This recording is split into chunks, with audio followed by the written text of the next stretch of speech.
for you. Yeah, it is being recorded. So anytime you find any sort of a difficulty, you can ask questions, you watch videos, you analyze the content which is given to you. Meanwhile, you find a difficulty, again you are free to ask questions. WhatsApp पे बात कर सकते हैं, telephonic conversations कर सकते हैं, जो routine classes है वो कर सकते हैं. Meanwhile, if you find कि अगर आपको physically मिलके बात करना है तो that is also there. So anyhow, please keep clearing your doubts. And today we have a topic. Let's start this. I'll show you this topic in your syllabus first. So till now we have already studied about all these sections. ये सारा हम पढ़ चुके हैं यहाँ पर. And then after we have a target to go for a finishing of the unit number 2. And we have this final topic in the unit number 2 is the constructing the hierarchical clusters.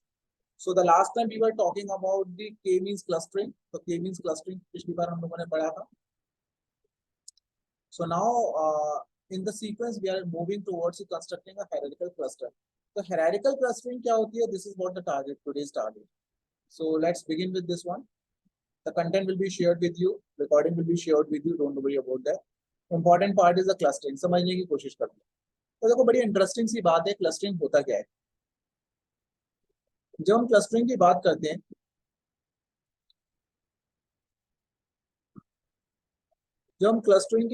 हैं hierarchical clustering की बात करते हैं, तो clustering जैसे पहले भी बताया जा चुका है कि हमारा ब्रेन जो है वो दो तरीके से काम करता है. एक तो उन चीजों के साथ रिस्पेक्टिवली वर्क करता है जो चीजें हमें बिल्कुल क्लियर होती हैं, जिनका नाम हमें पता होता है, जिनकी टैगिंग हमें पता होती है, वो हमें बिल्कुल क्लियर होती है. सेकेंड, दूसरा हमारा ब्रेन काम करता है उस फिनोमेना के ऊपर जिस फिनोमेना में वो आइडेंटिफिकेशन करता है. The one thing is different from another. एक चीज दूसरे से अलग है, सीधी बात. एक चीज दूसरे से अलग है, और जब हम on the basis of that the difference between the features of the two things, अगर हम उसको काउंट करते हैं, उस प्रोसेस में बढ़ते हैं, देन वी से कि हमने उनके सिमिलरिटी फीचर्स के हिसाब से उनको क्लस्टर कर दिया. तो क्लस्टर करने के बहुत सारे तरीके होते हैं. उन्हीं तरीकों में एक इंपॉर्टेंट मेथड जो यूज करने वाले हैं वो है हायरार्किकल क्लस्टरिंग इन मशीन लर्निंग. तो लेट्स बिगिन दिस कि किस तरीके से मशीन लर्निंग पे काम करते हैं. So let's begin with this one and try to understand what's happening here. Hierarchical clustering. देखिए क्लस्टरिंग का मतलब, ये जो टर्मिनोलॉजी है ये बिल्कुल अच्छे से क्लियर होनी चाहिए. फर्स्ट ऑफ हायरार्किकल क्लस्टरिंग की बात कर रहे हैं तो सबसे पहले ये क्लियर होना चाहिए, we are talking about the machine learning. Machine अपने आप से खुद से सीखना शुरू कर रही है. Then the second part is what the hierarchical clustering. Clustering हमें क्लियर होना चाहिए कि क्लस्टरिंग क्या है. Clustering is a grouping of similar kind of data points. एक टाइप के जो थिंग्स हैं उनको एक साइड ग्रुपिंग करना. हायरार्किकल क्लस्टरिंग का प्रोसेस क्या होता है, that's we are going to understand today. तो वो हम यहाँ पर समझने की कोशिश करते हैं. So hierarchical clustering is a supervised unsupervised machine learning algorithm which is used to group the unlabeled data set into the cluster and is also known as a hierarchical cluster analysis. इसको SCA के नाम से भी जाना जाता है. तो ये एक important part है कि जब कभी भी आपसे कोई SCA पूछता है तो you should be able to really identify what is the meaning of SCA. आप SCA का meaning बता पाए, that's important. In this algorithm we develop the hierarchy of cluster in the form of a tree. एक tree बनाते हैं और tree shaped structure को जो नाम होता है उसका नाम हम रखते हैं डेंड्रोग्राम्स. तो डेंड्रोग्राम हमें यहाँ पे क्रिएट करना है और डेंड्रोग्राम की मदद से हम हायरार्किकल क्लस्टरिंग करेंगे. Sometimes the result of k-means clustering and hierarchical clustering may look similar. है ना, ये इन दोनों के रिजल्ट जो है वो कभी-कभी एक से लग सकते हैं, but they both differ depending on how they work. है ना, कि उनके प्रोसेस पर अलग-अलग हो सकता है. So that is what the important part. Sometimes the results of k-mean clustering and hierarchical clustering may look similar, but their process work are quite different. वो आपस में अलग हो सकते हैं. As there is no requirement to predetermine the number of clusters as we did in the k-means clustering. k-means clustering में हमने पहले से कुछ k clusters बना दिए थे, इसमें ऐसा कुछ करने की हमें जरूरत नहीं. तो हायरार्किकल क्लस्टरिंग के स्टेप्स पे चलते हैं कि कैसे इसको फॉलो करते हैं. तो हायरार्किकल क्लस्टरिंग में बेसिकली दो तरीके के होते हैं जिसमें एग्लोमरेटिव बोलते हैं. Agglomerative is the bottom up approach which is the algorithm starts with taking all the data points as a single cluster and merging them until one cluster is left. ठीक है, उसमें क्या करते हैं, बॉटम अप अप्रोच के नाम से जानते हैं. एग्लोमरेटिव बोलते हैं जिसमें क्या करते हैं, algorithm starts with taking all data points as a single cluster. सारे के सारे डेटा पॉइंट्स को हम एक सिंगल क्लस्टर की फॉर्म में स्टार्ट करते हैं और उनको फिर मर्ज करते चलते हैं until the one cluster is left, जब तक एक नहीं होता. और दूसरा होता है डिवाइसिव. डिवाइसिव की हम जब बात करते हैं, algorithm is reverse of the agglomerative and algorithm is a top down approach. ये बॉटम अप्रोच है, वो टॉप डाउन अप्रोच है। So why hierarchical clustering is important, क्यों करना है, क्या रीजन है इसका, we start. Hierarchical clustering, as we already have a clustering algorithm, k-means clustering, they need a hierarchical clustering. So we have in a k-means clustering that there are some challenges with the algorithm, which are the predetermined number of clusters. कोई group है, झुंड है, उसमें से आपको कुछ clusters बनाने ही बनाने पड़ेंगे पहले से। तो जहां पर आपको पहले से ग्रुप्स बनाने पड़ेंगे, वहां पर आप के ग्रुप्स क्रिएट करेंगे, तभी तो के मींस की जरूरत पड़ती है। तो ये एक बड़ी परेशानी थी कि कई बार ऐसा हो सकता है कि जिसमें आप ग्रुपिंग ना कर पाओ, बहुत सारे पत्थरों के सेट आपके बड़े हैं, एक झुंड है, उसमें बहुत सारे पत्थर हैं। अब आपसे कोई कहता है कि इन पत्थरों के आप छोटे छोटे छोटे छोटे ग्रुप्स बना दीजिए, तो अब आपको पहले से आइडेंटिफाई करना पड़ेगा कि कौन से पत्थर का कौन सा ग्रुप लेना है। तो जहां पर ऐसी चीजें, फॉर एन एग्जाम्पल पत्थर का ले लिया, फॉर एन एग्जाम्पल क्लोज का ले लिया, फॉर एन एग्जाम्पल आपके घर में दालें हैं वही मिक्स हो गई हैं किसी बॉक्स में, तो आप करते रहे सारी चीजें। तो उनको अलग अलग करने का जो प्रोसेस है, वो प्रोसेस क्या है, पहले से आपने ग्रुप क्रिएट किए हुए। तो ग्रुप कुछ क्रिएट किया, फिर सिमिलरिटी, जैसे क्या कि एक मुट्ठी दाल इधर रख दी, एक मुट्ठी दाल इधर रख दी, इधर रख दी। अब देखा उसमें चावल का दाना, अच्छा निकाल के दूसरी तरफ रख दिया, फिर ये रख दिया। तो इस तरीके से आपने अलग अलग ग्रुप्स के बेसिस पर काम करना स्टार्ट किया, तो ज्यादा प्री डिटरमाइन पहले से रखना पड़ता है। अब let's coming on agglomerative. The agglomerative hierarchical clustering algorithm is a popular example of SCA. To group the dataset into the clusters,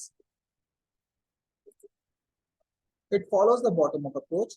It means the algorithm considers each dataset as a single cluster at the beginning. Beginning शुरुआत में एक ही cluster मान के चलता है, and at the start combine the closest pair of cluster together.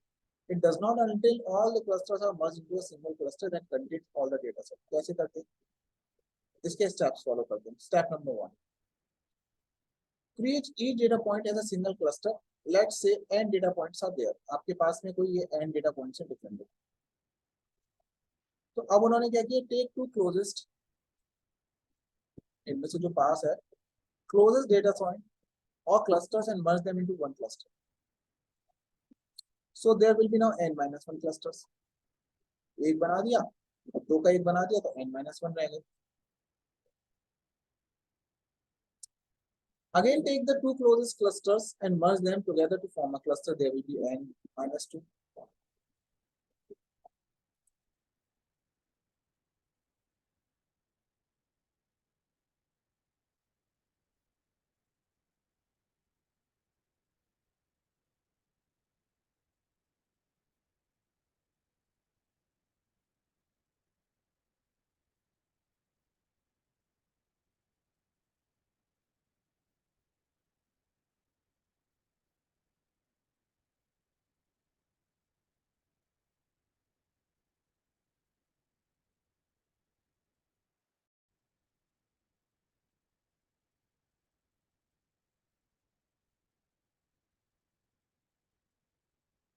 So again I am showing you the same one.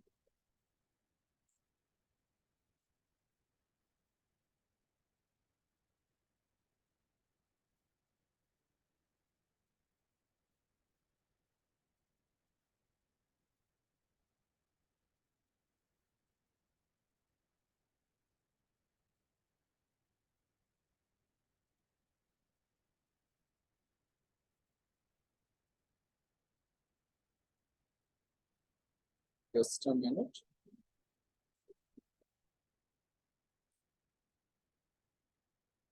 Opening one file for you.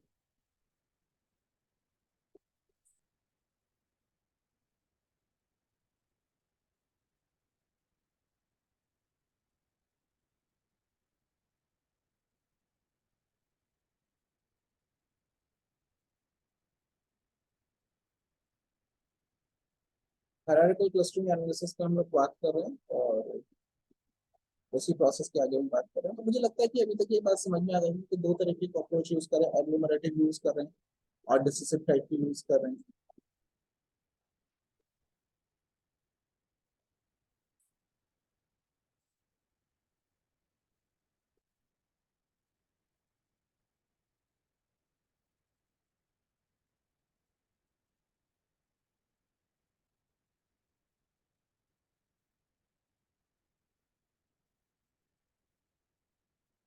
So here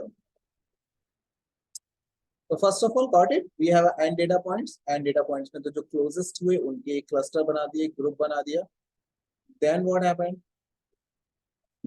then again फिर हमने तो जो क्लोजेस्ट थे उनके ग्रुप्स बना दिए, repeat किया process का और repeat the process until one cluster left.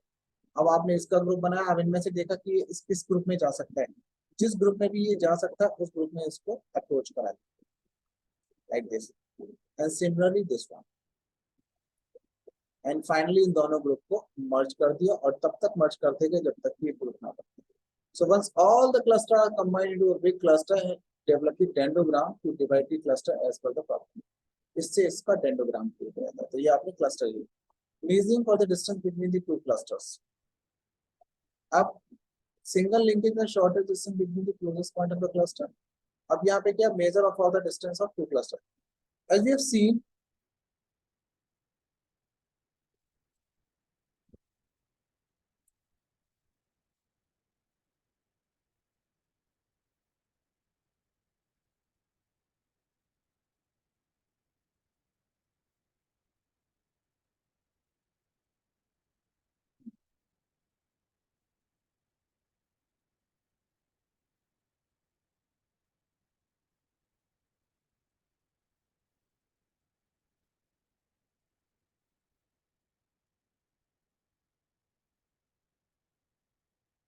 so that we have done, we have created the clusters. So now what is the, as we have seen, the closest distance between the two clusters. तो clusters के बीच का is a clusters ways to the calculate the distance between the two clusters and these will decide the rule for clustering, और इसी से आपका clustering का rule decide होता है। थोड़ा सा पेज सेटअप कर लेते हैं।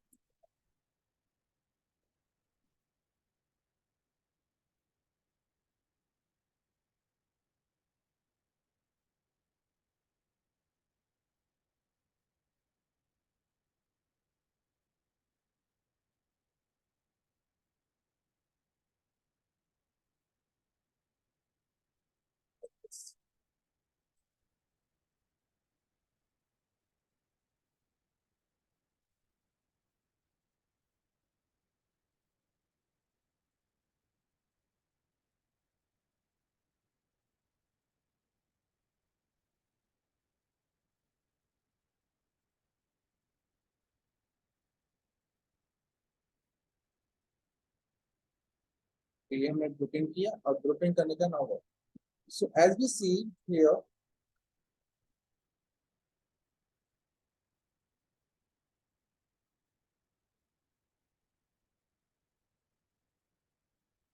so as we see the closest distance between the two clusters is crucial for the hierarchy in the cluster. दो clusters के बीच का distance बहुत important है। There are various ways to calculate the distance between these two clusters, and these ways decide the rule for clustering. This means the called linkage method. Some of the popular linkage, single linkage method, किस तरीके से हम इनको एक direction में ले सकते हैं, सिंगल क्लस्टरिंग ग्रुप में ले सकते हैं।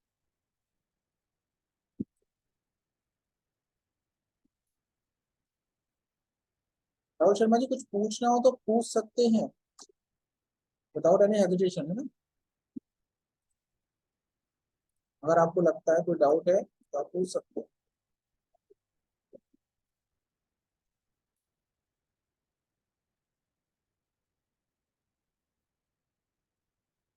कंटेंट आपके लिए अवेलेबल होगा। तो अब प्रॉब्लम क्या है, प्रॉब्लम है कि इनके बीच का डिस्टेंस कैलकुलेट करना, क्योंकि दो क्लस्टर्स के ग्रुप बनाए हैं उनके डिस्टेंस है। Single linkage, it is the shortest distance between the two cluster. यहाँ से इस पॉइंट से इस पॉइंट के बीच का डिस्टेंस कैलकुलेट कर लिए, दिस इज द शॉर्टेस्ट, मतलब इसकी पेरिफेरल और इसकी parallel. Complete linkage count out करना है तो एंड पॉइंट से एंड पॉइंट तक सबसे दूर फारदेस्ट वाला जो सबसे दूर हो उनको लीजिए। एवरेज का अगर आपने करना है तो एवरेज का इनका मीन ले लीजिए, सेंट्रोइड निकालिए और सेंट्रोइड की मदद से मीन निकाल लीजिए, उससे भी आपको हो जाएगा। ये भी अपने आप में एक तरीका हो गया, इससे सेंट्रोइड आ जाएगा आपका।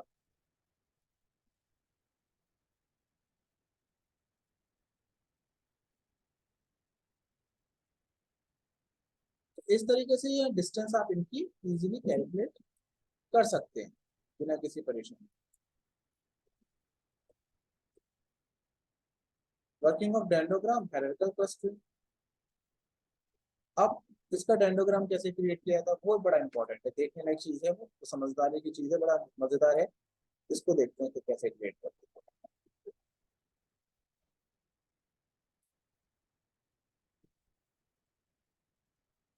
यहाँ पर हम डेंडोग्राम देखते हैं। तो आपके पास में कुछ पॉइंट्स थे, डेटा पॉइंट्स थे P1 P2 P3 तक, इनके आपने क्लस्टरिंग क्रिएट कर। सी व्हाट यू डिड, आपने कैसे क्रिएट किया। आपने माना कि सबसे पहले इन दो का बनाया, फिर इन दो का बनाया, ये वाला डेटा पॉइंट इनके कंपैरिजन में इसके पास था, फिर इसका ग्रुप बनाया, ये फाइनली अपने अपने ग्रुप बन गया और पूरे का मिला के आपने एक ग्रुप कर दिया।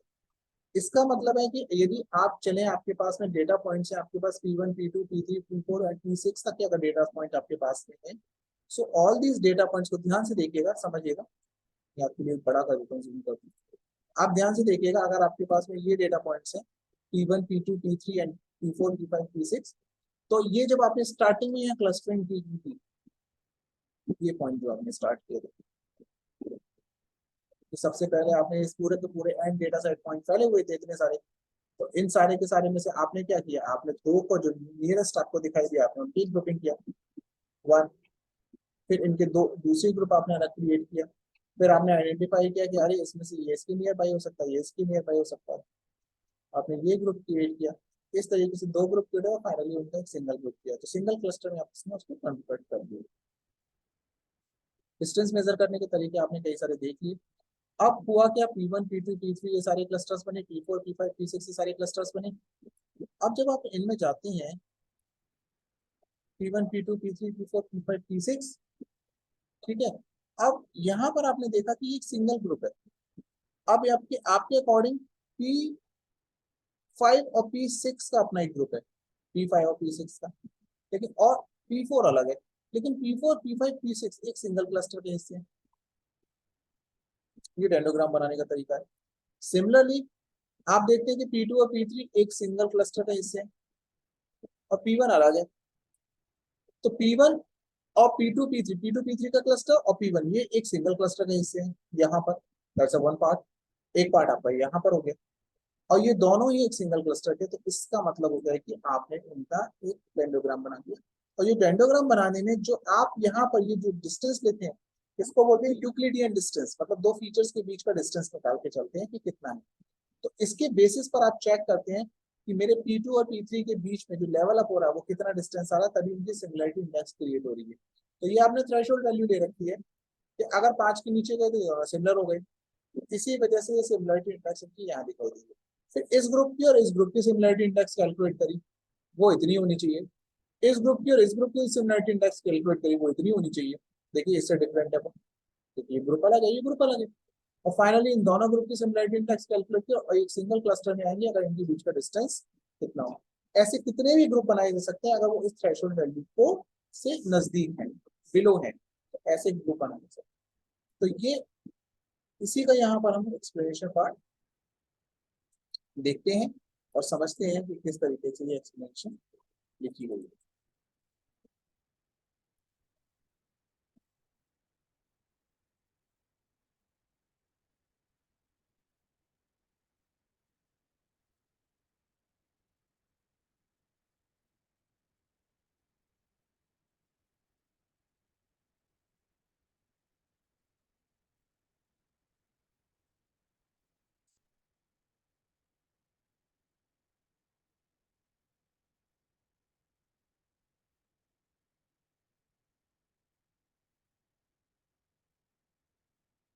ठीक है, तो ये एक्सप्लेनेशन इस तरीके से होती है। तो वही चीज समझाइए, we discuss about P2 and P3। एक ग्रुप हो गए connected, height is decided according to equilibrium distance between the data points. इस तरीके से हम यहाँ पर इसको क्रिएट करते हैं, और इसको चाहे तो पाइथन में ही कर सकते हैं, डेटा प्रोसेसिंग करेंगे, क्लस्टर्स क्रिएट करेंगे, डेंडोग्राम क्रिएट करेंगे, ट्रेनिंग करेंगे, ये सारे पॉसिबिलिटीज आपके पास हैं। तो अगर आप करना चाहते हैं तो we can do it for you, no issue. चलिए एक टेस्ट करके देखते हैं इसको। इसको शेयरिंग को स्टॉप करते हैं। अब क्योंकि गूगल कोलैब पे काम करना है तो गूगल कोलैब को पिक कर लेते हैं। यहाँ पर हमारे पीसीआर बेसिस खुला हुआ है। तो ये हमारा ऑलरेडी पीसीआर बेसिस खुला हुआ है। ये फाइल हम डाउनलोड कर लेते हैं।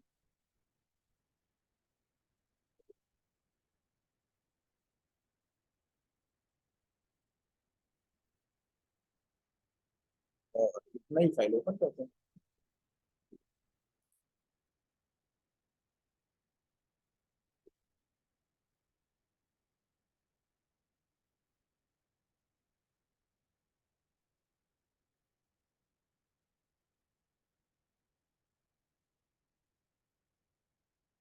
एक न्यू नोटबुक।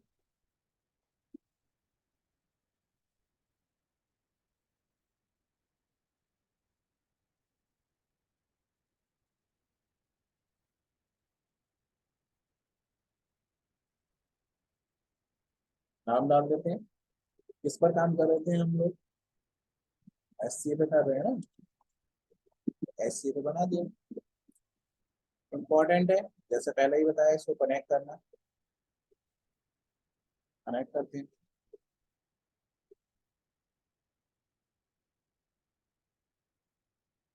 तो यहाँ से आप अपनी फाइल और लाइब्रेरीज को उठाइए।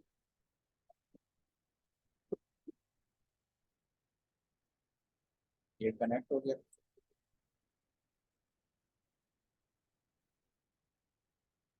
5 5.plt के नाम से लेके हम लोग अपना चेंज करते हैं। Plot। और पांडास को तो पीडीएस की तरह से उठाती है। जब ये आपने पिक कर लिया, अब आपने ये mall customer dot data dot C S वाली फाइल आपने उठानी है। तो अगर आपके पास मॉल कस्टमर वाला है तो ठीक है।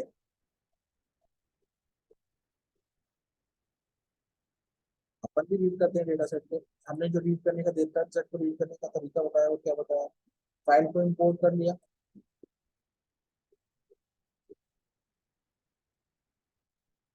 From Google dot collab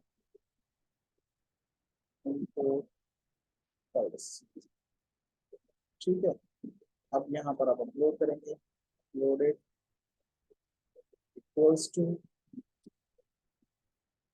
files और अपलोड।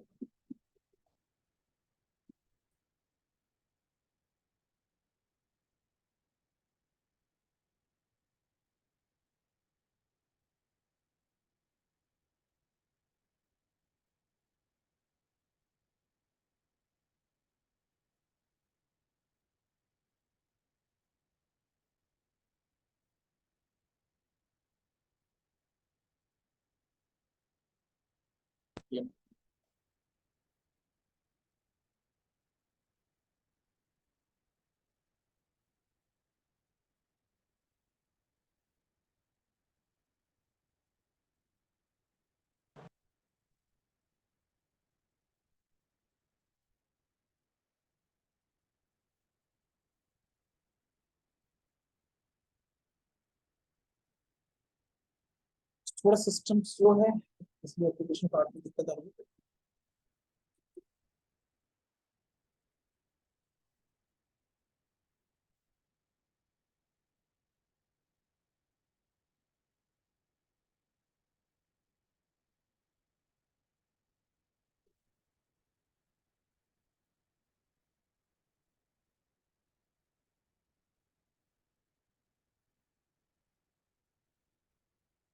कुछ showing slow, नो प्रॉब्लम, बताओ वो डू इट करेंगे। और कभी हो जाता है, सिस्टम स्लो हो जाता है, इसमें मतलब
phone is getting a little problem.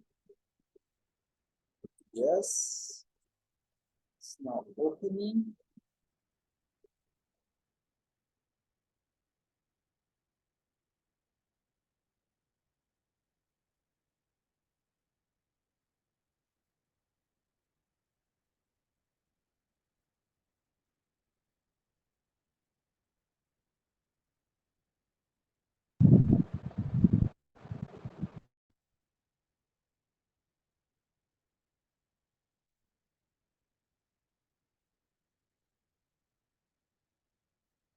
Some errors here.